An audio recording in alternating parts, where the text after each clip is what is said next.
because at that point I realized that if anything happened to that man, I would not be able to go on. That is never a good place to be in. That one person could die, and a natural, normal occurrence. Do you hear what I'm saying? Death, y'all, or transitioning. We all are born and we all gonna damn die. So I'm not gonna coddle you around natural occurrences. I am going to do what I can to give you the tools you need to be able to embrace those natural, normal occurrences. Well, I don't know about you when life gives you some unexpected, but I tend to just roll with it. Come on with me on the Mississippi.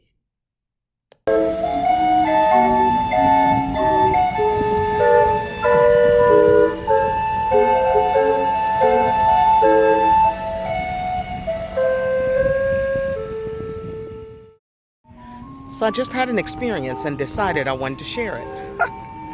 Little did I know that we'd have some background music with us. Let me just turn around and show you this lovely scenery and where it's coming from. You see that big boat back there? It's the Queen Creole. I think that's what it's called. Delta Creole? Hell, it's been a long time since I lived here, y'all, but I think that's what it's saying. Anywho, I'm not gonna let that stop me. So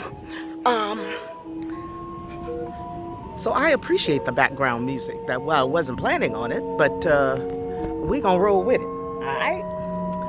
So I saw this old man who reminded me so much of my daddy.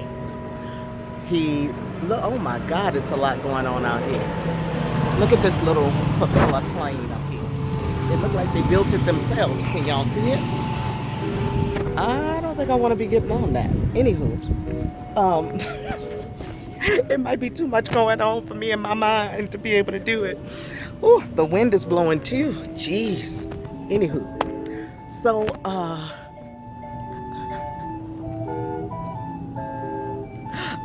I'm kind of digging it.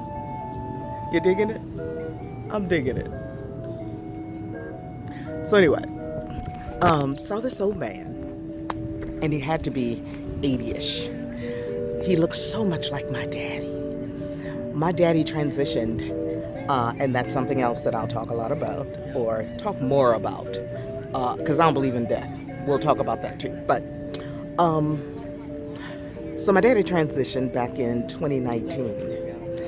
And everything about this man, his complexion, his height, everything about him reminded me of Daddy.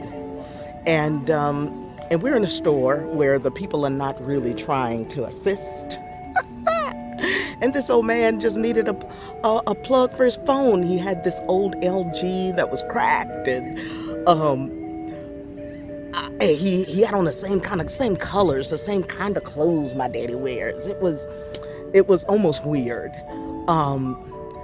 but it certainly did not make me sad. I hear too many people when when memories of loved ones come up, or when they think about them, they get depressed. We grieve. We have a right to grieve. Everybody does. So I am not at all saying anything about a grieving process, because everybody's going to have theirs. And your grieving process is going to have everything to do with your perspective on whether or not somebody dies, or if they're in transition, or have transitioned rather, or whatever other beliefs you have. My father was the closest thing to me my entire life. My biggest supporter, my safety net when I was on all my different adventures. Daddy was extremely supportive of who I am and everything that was important to me. So it kind of warmed my heart to be able to get a glimpse of what he was. What's really interesting is, even though he was 81 when he transitioned, He did not start looking like an old man until like 5 years before he actually died. Um, Actually, not even that long, because it was like 6.5 years when the leukemia showed back up, because the doctors are even surprised. He had lived with it for like 25, 30 years. He didn't even tell us. We had no idea he had leukemia. He changed his whole diet, all kinds of things. Yeah, I'll tell the story about my daddy and his will, because will to live and will to do things plays so significantly in what you end up getting in life. And he decided when it came on, he told the doctors and everybody else, I ain't going till I'm ready. I'll die when I'm ready to die. So I was not sad when I saw him, because I'd already prepared myself for my father's death. I had a glimpse on like my 30th birthday, 32nd birthday. I was living in Los Angeles when he didn't call me for my birthday, and I about lost my entire mind. And I'd already been on my personal growth path when I had to check myself. I was so distraught behind this man not calling me for my birthday, forgetting my birthday, that I wondered, what the hell is so important with you on the other side of the world, well, country, that you have forgotten my birthday. I also had a reality check of how attached I'd become to him, and I ended up writing about it. I called it something like when emotional bonds become unhealthy ties, and that's what I realized I had with him. So I went on a journey of of of um, of unraveling what made that unhealthy. First identifying it, and then unraveling it, because at that point I realized that if anything happened to that man, I would not be able to go on. That is never a good place to be in. That one person could die, and I mean, a natural, normal occurrence. Do you hear what I'm saying? Death, y'all, or transitioning. We all are born and we all gonna damn die. So I'm not gonna coddle you around natural occurrences.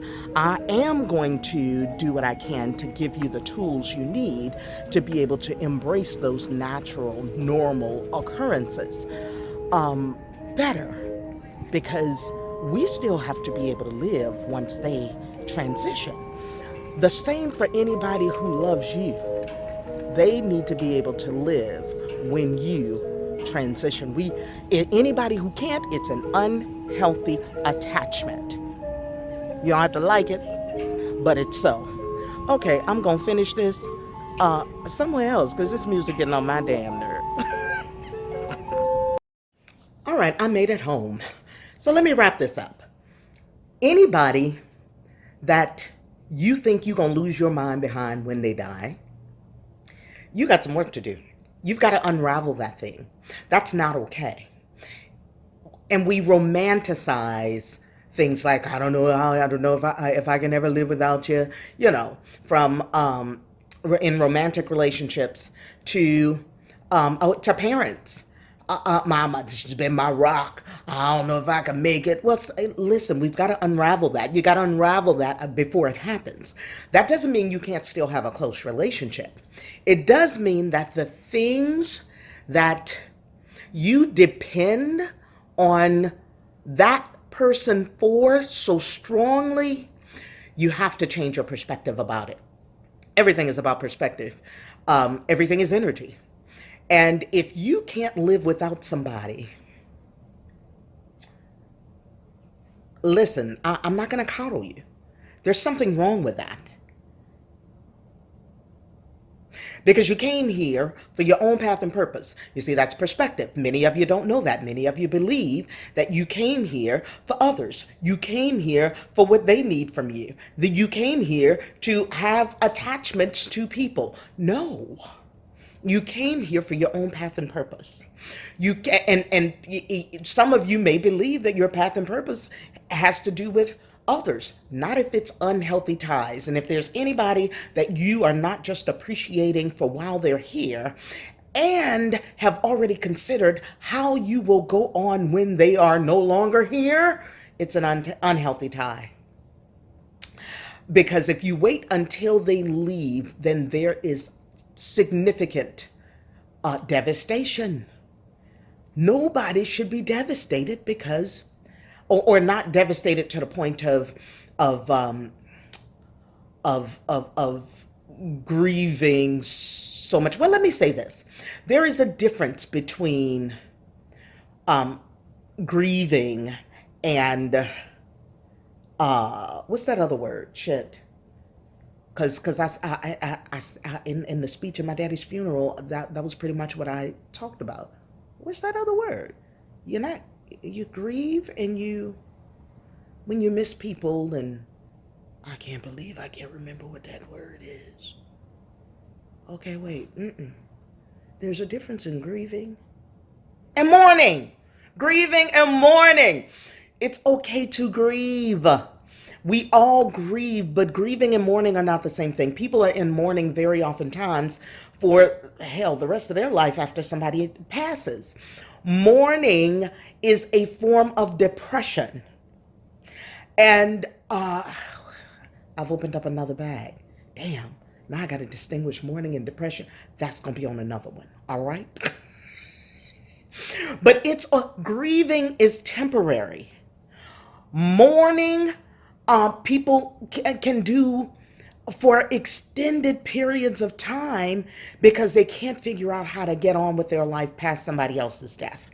And I say the best way to do that is to deal with how your relationship to death before anybody close to you dies. All right, that's it for this one. Uh, like, subscribe, comment, give me what you got, doggone it. And I'll respond to the comments too. So that's all I got for you right now on that one. But it was great just kind of getting a glimpse of the old man who reminded me so much of Daddy. But did I go into mourning or grieving when I saw it? No, I didn't. I grieved for a little bit when Daddy died, but I did not lose my mind. I prepared myself for it.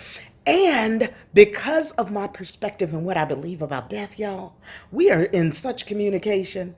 In fact, it's good, y'all. I know when the man is around me all the time because everything is energy and love does not die. And people do not die. And he is in different form, but he is still so with me. All right. I know I probably just gave you even more to think about. Good. Because you got to get better about that thing we call death. Yeah, especially in the Western world. Yeah, we're kind of bad about it. Doesn't have to be so darn traumatic. Okay. I'm either going to have you continue to want to be around or you ain't going to want to have a damn thing to do with me. And that's okay. Because those who vibe with me will stick around. All right. Peace, y'all. Bye for now.